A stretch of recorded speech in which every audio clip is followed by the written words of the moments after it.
right, everybody, this is Marcia Reiner with Profit with a Plan podcast. I've got a treat for you today. My friend Ross is going to talk about social proof and how to get testimonials on today's Profit with a Plan podcast.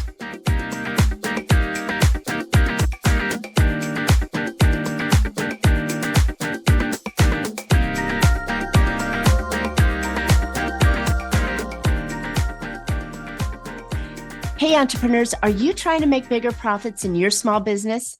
If you're like most of us business owners, increasing your profitability is always on your mind, and you're probably looking for ways to grow your revenue while growing your company. Well, we've found a podcast to help you share ideas to do just that. I'm Marcia Reiner. I'm known as the Profit Booster and the Business Growth Strategist. I've helped tons of small business owners to establish and implement a tangible plan that guarantees increased profitability, guide your growth, and plans for a future exit. Building a highly profitable and sale-ready business creates a win-win scenario. That's more money now and a windfall when it's time to let go. And I want to share strategies that I've learned with you on today's Profit with a Plan podcast. While I'm at it, I've got a super training I want to share with you, super powerful training. It's called the 30-Day Profit Booster. This is where I'll show you how you can get a 45% boost in net profits in just 30 days, simply by following a 3-step method that doesn't require that you're chasing more customers. This quick and easy profit boosting strategy can be done without spending more money on marketing, hiring additional staff, or working longer hours. Go check it out today at 30dayprofitbooster.com for more information. All right, listeners, here's that treat. I've got Ross McDaniel. He's a growth strategist with decades of experience helping brands succeed. With passion for community development, Ross has established Fence Post and the Local Growth Formula. These resources are dedicated to bringing the gap between top-notch home service businesses and their potential customers together. With just over 4 simple strategies, any local business can see predictable and profitable growth. Ross's aim is straightforward: developing communities by helping local businesses thrive. Wow, Ross, thank you for coming on to Profit with a Plan podcast. Welcome. Yeah, thanks, Marcia. I'm glad to be here. Yeah, I'm so glad. So this is going to be really exciting. I know that this is something I haven't really talked about in the depth that I wanted to on my hundreds of episodes I've got going so far. But before we get started, I'd love to know how you kind of fell into this and where Fence Post came from. Yeah, that's a great question. Origin stories are always like way too long or way too short. Hopefully mine will fall on the way too short side. But I've been agency side for better part of 12 years. And after a short stint in selling an agency with another group, decided to go corporate. And so really rounded out some digital marketing and growth marketing experience with huge Fortune 500 companies, all the way down to these like local roofers and HVAC companies that have been owned for generations right here in local communities. And what's interesting is these Fortune 500 companies have all of these systems and processes and things that you talk about, right, with profitability, and they're measuring things on a daily basis. And what you find a lot of times is the people here on the mom and pop side, on the local community side, they don't have those, but they need the same things.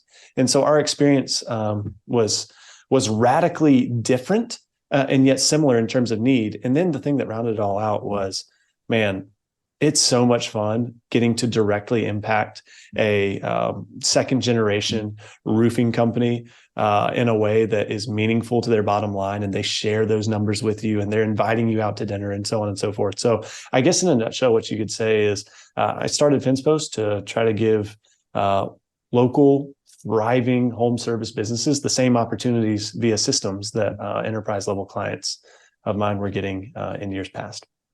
I love that. And that is so important to, the Main Street business, the smaller companies, maybe the, couple employees, a founder that's still running the company.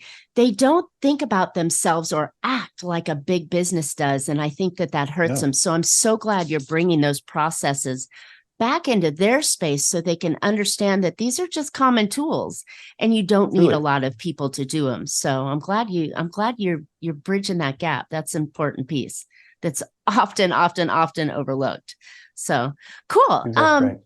I love the name Fence Post. Where did you come up with Fence Post?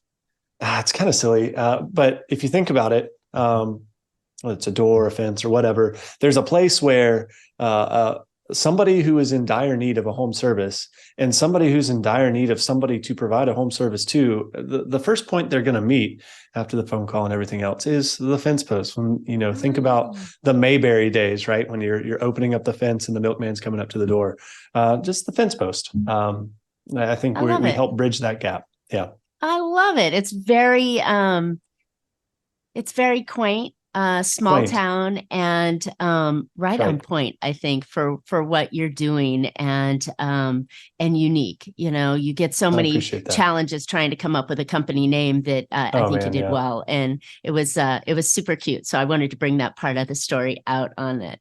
But all right, so let's talk about something that I think is really, really valuable that you're able to help as part of your strategies with your customers is to get social proof Hmm. for the work that they're doing, because a lot of us will use Yelp and we'll go look at something, or we're looking at some sort of advertising that we need to know that they've done this before and feel confident that what they've done was a good result from somebody else. And we all look at ratings and postings and those Sure. kind of things, but I think the business owner doesn't know how to get those from their customers. So I'd love to kind of go down that rabbit hole a little bit and see where we can do it. But to start us off with, give me a description of what you consider to be a testimonial or a social proof. Yeah. So the question is, what is a prime example of a great testimonial social proof piece? It's the quintessential Google review. If you get a Mm. 5-star Google review, well, I can tell you the most recent statistic is that 91% of us, particularly 91% of millennials, I think is what the stat was referencing specifically, we're going to Google first. And we're going to Google to say, hey, is this business that I'm considering peer reviewed? And do they have that peer review seal of approval? And so that's when we're talking about social proof in the context of the local growth formula, we really mean, hey, go get that Google review, because that's the number one place for home service businesses to generate social proof. Isn't that funny? I mean, because when we're looking for somebody, when we're looking for a product or a service, we usually, our search engine primarily is Google, right? And you type into it what you're looking for, and to see the corner bakery and Google reviews under it, then you're like, ooh, they had a Pop-Tart that I wanted, or a pastry That's that I right. wanted. And You it's killed like, it. ooh, now I feel validated to go there. And so I love that. But isn't it kind of hard to get your customers to do that for you? Yeah, I mean the saying goes, the customers you don't want leaving you feedback are always going to leave you feedback. The customers you do want leaving you feedback, you're going to have to work for it. And I think that's where, in this day and age, especially in digital marketing, right? Like we're wanting to automate everything. Mm. And there's some really cool tools out there that can actually help you automate your review generation. But the first principle that's at play that many business owners skip out on, even before all the automation, is simply to ask. If we are not asking for reviews as business owners, we're missing the mark. We're missing the boat. All we have to do is ask. And there's some really cool and simple ways to go about that ask. All right. Well, don't leave us hanging. Share us. How's it? That's the Give us an tease. That's idea or the two. hook. Yeah, that's right there. Well, the cool thing is, if you've been in business, especially for some of these like first, second, third generation people that I've been talking about, I mean, they've got, whether it's handwritten in an Excel spreadsheet or some fancy CRM, there's a customer list a mile long, Mm. with some form of contact information, either an address or a phone number, or an email address. And we actually like to use at FencePost, we use a tool called Nice Job. Oh, And Nice Job helps automate review generation. And so what I encourage all of our customers to do, Nice Job or not, I encourage everyone to take their CRM, take their Excel spreadsheet, take their handwritten list, and go create a simple email that says, hey, we really enjoyed serving you. If you enjoyed our service to you, please go click this link. It's a link to a Google My Business listing, and just leave us a review. Your feedback is invaluable, and it helps us tell others about the quality experiences they can have with us. And that, I guarantee you, your review count will skyrocket. That is so simple. Oh my gosh. So you know, if you make it mindless for them, where all they have to do is click a link and it shows Google, so they're not afraid to click that link, then it's right there for them. They don't have to hunt it down. They don't have to work on it. And I love the email idea. That's cool. Yeah. And I think it's interesting because, I mean, a lot of times your business is probably no different. I mean, we're getting on calls with these clients and these businesses, and they're just stumped. I mean, they're really stumped as to like, why can't we overcome this growth obstacle? Why can't we seem to, get in touch with this customer here, that customer there? And a lot of times we don't need anything fancy. We truly just need basic first principles of human interaction and that like value currency exchange to truly be able to reach them and earn their business. And that's what like social proof is at the end of the day. It's just it's $100 bill version of trust. Oh, I love it. I love it. You're bringing up a really important point. I went to a new service a couple of weeks ago, and I had been to some really crappy services. So I found this person to do this for me. And it's one of those regular maintenance things I like to do. And immediately after the appointment, I got a little text message that said, oh, we would love a review. And so it was just that same, and it didn't really click with me because I wrote a fantastic review because I'd been at a big company and now I went to a small company. But I wrote the review and it was perfect timing.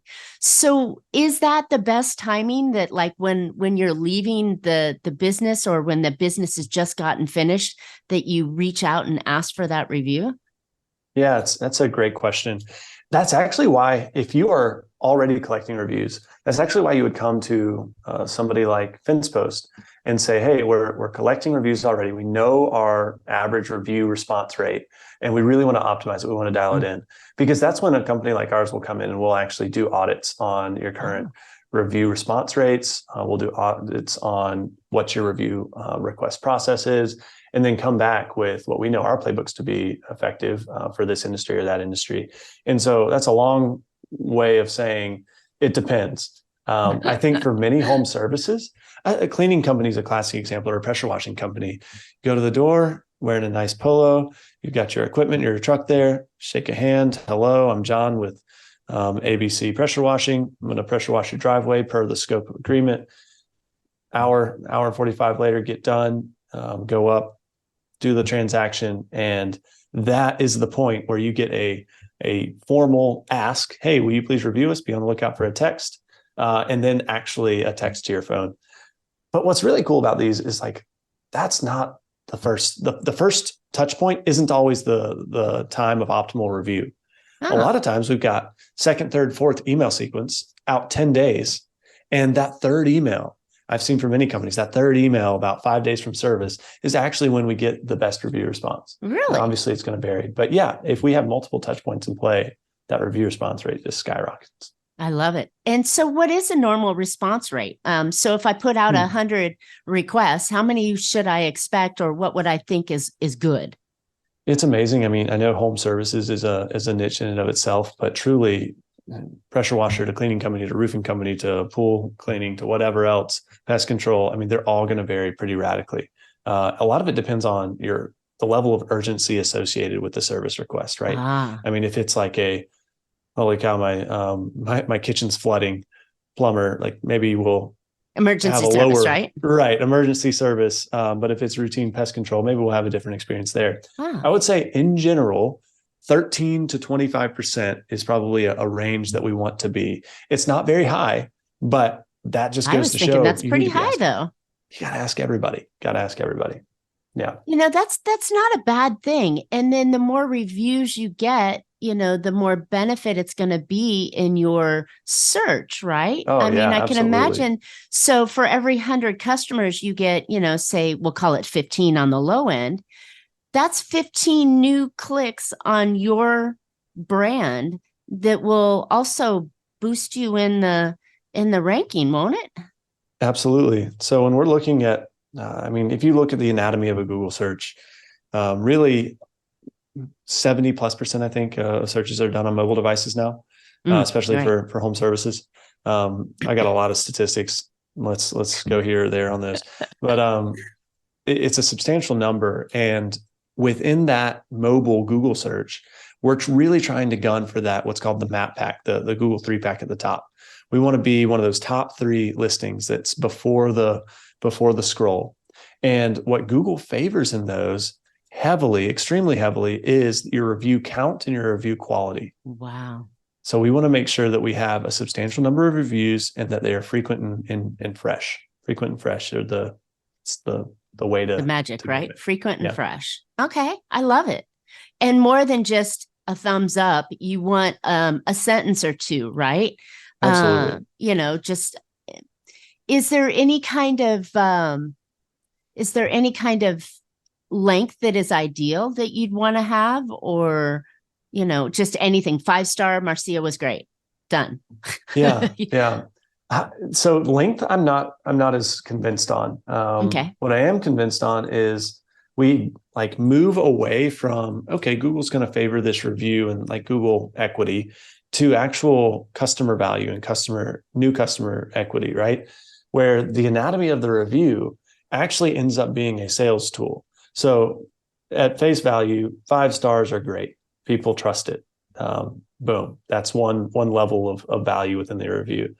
Second level is, okay, somebody wrote something, anything, and gave it a 5 star. Boom. All right. Well, that's somebody took time to do this. They must like it. But when you get into the nitty gritty and you actually get to see, hey, I had this problem. I came to this company to fix this problem. This is what happened after I came to them. And this is what I would recommend to you about them. I mean, that all of a sudden Ah, becomes immense new customer equity, new customer value there. wow. Okay. Does it does it benefit us to coach our person in the referral or the review that you're asking?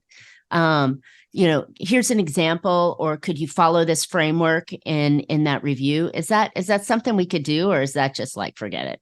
We're I just looking think for any review.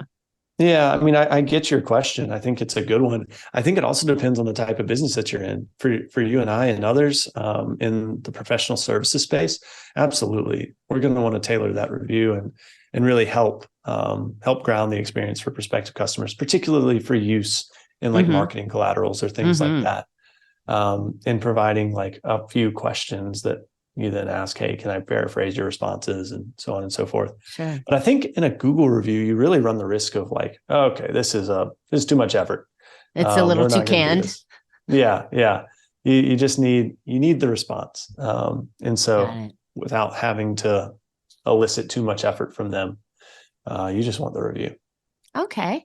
Well, this has been super valuable on Google reviews. I never really put two and two together, and I really didn't think, like I thought, but I didn't really think that the value was that much. Oh But yeah, if you're what you're saying, I mean, Google's going to rank you in so many different levels, and everybody's going to Google from their mobile phone to look for services. And if you've got enough reviews, and the more reviews you have in there, they're going to go, "Wow, this guy really does do great work. I'm going to call Mm. them over the other person and initiate the call that way." I think it's fantastic, and I really didn't put it all together in the way that I probably should have. So let's look at something you just kind of dropped gently here a moment ago. Was we're going to use these reviews for future marketing pieces too, right? Absolutely. Yeah, I think that's the value of a review is immense because it's multi-use, right? It's utilitarian. We've got SEO weight, right? Ranking help. We've got the customer value that I just talked about when people are actually reading the review to get some early, pre-use experience. What will their experience be like working with you? And then, as you're alluding to, social content. I've done that before on our website. anywhere that we might be able to demonstrate an elevated level of authority in the space via someone else's social proof about our company or service. I mean, that's absolutely permissible, absolutely encouraged. And I think we see a lot of websites doing that now. We'll have little social proof sections, little authority sections, and the way we present that, I think, can have different levels of impact. But yeah, absolutely. I think there's also other places that we can sneak social proof in, such as like emails that go out, right? Oh, well, John said blah, blah, blah, blah, blah, as part of the story that you're telling, right?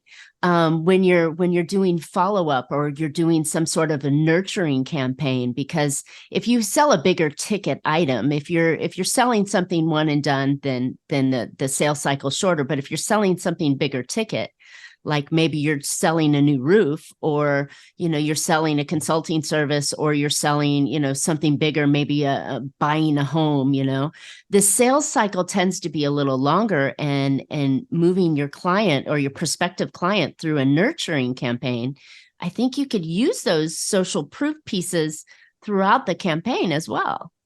I agree 100%. Yeah, I mean, I love the notion of including in a cold email or even an email nurture, like, hey, no, we had a great conversation, but just in case you're wondering, somebody in the space ABC had an incredible experience with us. Wouldn't you love to have the same? I mean, that's apart from getting, best client Joe to go out and make a sales call for you. The next best thing you can do is have Joe write you something glowing and email it to a prospective client. So I'm in. Yeah. Ooh, that's high value. Okay. I'm sure there's 1,000 other places that we can use social proof for beyond, the typical thing. One of my favorite pieces is at the bottom of an email, even just generic emails that go out. You have kind of a PS at the bottom that you could give a little social proof there as well. Oh, that's a good thought. I actually Right? haven't And all thought. those little, Yeah. little neat little thoughts. But where else do you think that we could use social proof in a way to maybe persuade or validate that we are the right person for that, because there's so many choices out there, right? Everybody's a commodity. Nobody has this one and only thing, right? So we're trying to persuade the prospective customer to choose us over somebody else. And that's why I think the power of social proof and testimonials is really strong. But where else could we use these? How could we capitalize on getting these things from our customers, our satisfied customers? Yeah, that's a good question. I really am compelled by video testimonials. I think when we have video testimonials, we just get an opportunity to break down some of the cyber barriers that are there, and we actually get to have an authentic human experience with somebody on the other end. And like I said before about, best client Joe selling for you. I mean, this is a great opportunity to have somebody real in person. We're looking at each other sell for you in video format, and whether that's on your website or as a montage of a bunch of other ones of those, or if it's on social, I think that's a fantastic medium. I've even used some social proof in some cold emails using video, where we're actually sending out, hey, here's a brief audit of your site. Here's me, but hey, guess what? Here's Terry at Revive and Restore Cleaning. Here's his experience. Let me let him tell you, and we send that out there. Nice. So I think video is an incredible medium. The thing with video, though, is going back to what you were talking about before about like, do we need to frame it for them? I think video actually does require a bit more production value, right, but it matches like the weight that it would provide too. So, exactly. If we can frame out a great storyboard, ask like 3 questions that they're doing on their iPhone and tell them how to do it. Yeah, let's use it all day. So then you wouldn't go in there with a production team into their home or into their office and say, here, we're going to record a testimonial. You'd prepare them and ask them to record it on their cell phone so it's more authentic. Absolutely. Ooh, so we're like running a lot of Facebook ads these days. And some of the best performing Facebook ads we've had are little iPhone videos from the business owner and from like video montages of Revive and Restore Cleaning's customer base, right? and they're just saying, hey, look at my before and after carpets. I can't rave enough. Hey, this is Terry from Revive Your Store. Let me serve you the same way I just served the gal you just saw. Wow. Yeah, That's I think, powerful. yeah, it's crushing it. It's crushing it. Wow, that's really powerful. I like it. Okay, wow. You're giving me really good ideas here, Ross. I'm like sitting there going, that would actually work, and that kind of stuff. But when we all look down to it, it's easy for you to come in and do all this stuff because that's your jam, right? Mm. But how hard would it be for everyday business owners who are trying to run their business and, do all this to be able to, you know, get enough of these things done? I mean, we want to keep it as simple as possible, right? Yeah, we do. We do. And I've said this is a great question like 6 times, but this is a great question. Oh, I'm glad The I'm reason a great interviewer. That's right. That's right. You're good at your job. I think the reason that this is such a great question is because it truly does come back down to that human element. And that human element says, I'm running a business. I'm just trying to stay on top of all the business execution side of things. Administratively, I barely have time to answer the phone, which is a whole other thing we should have another podcast about. And so what I would encourage people to do is take 5 minutes after this podcast and truly sit down in your email, whatever email client you use, open up a draft and write a simple email that says, hi, thanks for letting us serve you. If you enjoyed the service that we provided, please leave us a review. It greatly impacts our business. You can do so by clicking the link below. Thanks, owner of ABC company. And then save that in your email draft. Save it in your draft and just copy and paste it whenever, right? And it's done. That's it. First thing. That's huge. And I think that's the piece that, I had a gal on a few weeks back, very, very, very long term in the business, and her jam was referrals, right? And the problem is that you never get referrals because you never ask. You feel icky. I would love to talk to her. And you feel awkward, and you're like, oh, well, if I need a referral, then that must mean I'm not very good in my business and I need more clients, that needy kind of thing that, some business owners don't want to feel like they need that.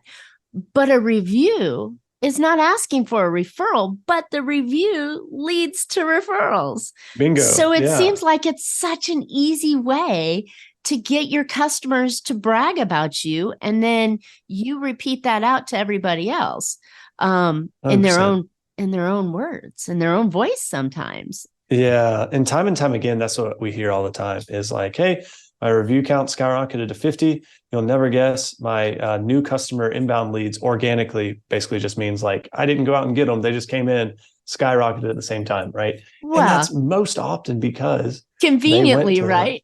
Yeah. They went to Sally, who left a review, and said, hey, did you have a good experience? Let's go. Give me a referral. I think that's it. I think this is really the missing piece that many marketers forget to include in their marketing plan. And many business owners just want more customers. And so by getting your existing customers to brag about you and say what a great job you did, that helps the new customer coming in who's gonna check. I mean, even if you're looking for a pair of shoes or some what do you call them? I'm looking for some sort of a tie down. I'm getting ready to move again, and I'm looking for some sort of a tie down. So I go on to Amazon and I'm like, oh, this one seems priced well. What are the reviews? This is crap. This falls apart. It's not going to hold anything, blah, blah, blah. Well, I'm not going to buy that. What's the next price thing? So that's a product, but it's even more powerful on a service. I agree. Yeah. And I think we're missing the boat on this. We're not doing it enough. Yeah, I mean, you just search for plumbing near me right now, and you'll see, I mean, there's dozens and dozens of plumbers in wherever you are. Whoever's listening, wherever you are, there's dozens of plumbers. I promise. I promise you, yes. Yeah, and it's interesting because like a fraction of them will have any meaningful online presence, and that's neither here nor there. But beyond that, like very few of them will actually have meaningful reviews. And that's not because people haven't enjoyed working with them. It's truly that people just haven't gone out and been asked to leave a review. And you haven't made it simple, which is, I love the tools that you're doing. Obviously, business owners, this isn't, I don't want you to stop running your business and producing sales and go invest in all this stuff. But just that simple email is a great start. And then when you're looking for more ways to grow your business organically and to really market it out, this should be part of your marketing plan. Yeah. To say that I need to have these reviews for Google presence, for search engine optimization, for social posts, for email, bragging rights, for whatever you're going to do in your marketing. This is really valuable tools. This is really valuable real estate that you can get. And it's almost free, right? It's almost free. Yeah. I mean, if you do it yourself, it's certainly free. It costs you a little bit of time, but yeah. I mean, what's 30 minutes once a week? I mean, I think we can all swing it. I think that's amazing. So, Ross, you do a lot of things for us. And before we go, I'd love to say you started off initially by saying you had this 4-step process, right? That That's you right. walk your clients through. Give us an idea on what that 4-step process is. Yeah. I mean, we believe local business growth is pretty simple. It's not rocket science. There's 4 key ingredients, right? The first thing is you got to be highly visible. You can't just go hang your shingle. You got to actually hang it where people can see it and where people are. For us, a lot of times that means search. We want you in search. We want you ranking highly, and we want to pay to rank there, via Google Ads or something else. Second thing is social proof. That's what we just spent so much time talking about. Is we need people to sing your praises. We need people to sing your praises, again, in a place that's highly visible. The third thing is competency. You actually have to be good at what you do, because if you're not good at what you do, the aforementioned ingredient actually won't happen for you, right? Or it will happen, and just not in the direction that you want it to. So you got to be good at it. And then the fourth thing would be referral. We really want to make sure that people are selling for you, and we want to help you put in systems to effectively do that. So yeah, and what FinSpo's does is we have tools that we come in and apply that formula to your business specifically, whether you're a roofer, a plumber, HVAC company, whatever. We've got playbooks that involve Google Ads, Facebook Ads, review automation, local SEO, and email automation to effectively get you going in each of those 4 key areas. And if you have 5-10% improvements in each of those areas in your business, that's a compound deal. Yeah, it's a compound deal right there. That's serious. And I love it that you're focusing on, the important stuff that will make a company grow organically and helpfully. Again, business owners, you don't want to be doing all this stuff yourself. You're busy putting out fires and chasing customers and operating your business, so to have a company that understands the 4 components that are really, truly important to growing your business for today, then on your side, then that's better time spent, better money spent, and that's going to help you get the growth that you need. Because I love it that you said you need to hang a shingle just where everybody sees it. That's right. I thought that was perfect. That was perfect. But one more quick thing that I had thought about and then forgot to ask. We're all talking about the positive reviews that are out there. What about the negative reviews? How do we address those? Yeah, the big thing with negative reviews is you need to respond to them. I mean, when somebody leaves you a negative review, it's an opportunity. Unless you're bad at what you do, and you're not truly a reputable company, you're going to have an opportunity to showcase who you really are. Everybody, no matter what kind of company you are, no matter what caliber of company you are, everybody receives a negative review. I actually just opened up a coffee shop with a couple of partners, and we think we have the best coffee shop in Augusta, Georgia, Trellis Coffee Bar, shout out. And we got a 3-star review, and I was, it just spurned me to no end. Right. And realizing like it truly, you will encounter negative reviews in your lifespan as a company. And the best way to navigate those is to face them head on, and not in a defensive manner. You should showcase your posture of humility, confidence, and then concern, right? Like we want to show genuine concern about the experience that this customer left you a negative review had with your company. And a lot of times you won't get them to change it. Nothing will happen other than people that are looking at all of your reviews will inevitably go see your negative review, especially if you have a lot of positive ones, a few negative ones, and they'll get to see what kind of posture you have, what kind of character and integrity you have as a company. They'll get to see that played out in a review response. So I encourage everybody, every review, respond to it with integrity, confidence, care, and compassion. I love it. I love it. And it's always a learning set, right? Yeah, Oh, I absolutely. didn't realize that the cup that the coffee was in had a hole in it. Whatever That's it right. was that they That's had, right. whatever problem that they had, this is a learning scenario for you to improve and make sure that it gets better for the next time. So, That's right. Ross, this has been awesome. I'm so excited to share your story and your ideas with my audience, and it's been a pure pleasure. But where can listeners find out more about you so they can learn about FencePost? Yeah. So if you want to head on over to fencepostads.com/assessment, fencepostads.com/assessment. I would love to take a look under the hood at your current review automation system. Whatever review system you have in play, no worries. We'd like to take a free complimentary audit to look at it, shoot you back a video telling you our thoughts and seeing where we can maybe make it shine even more. The funny thing that hit me when you said that What's that? is that I'm pretty sure the high probability or the high percentage of audience listening doesn't even have a review automation plan. They're just not doing it. So I think that that's great that you're offering a review on there. And I think the big aha is that you need a review automation plan. That's right. In place. That's exactly right. Yeah.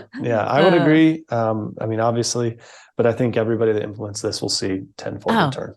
Yeah. Absolutely. And I think you guys need to have this. So go pick up the free assessment, whether you have a review plan or not.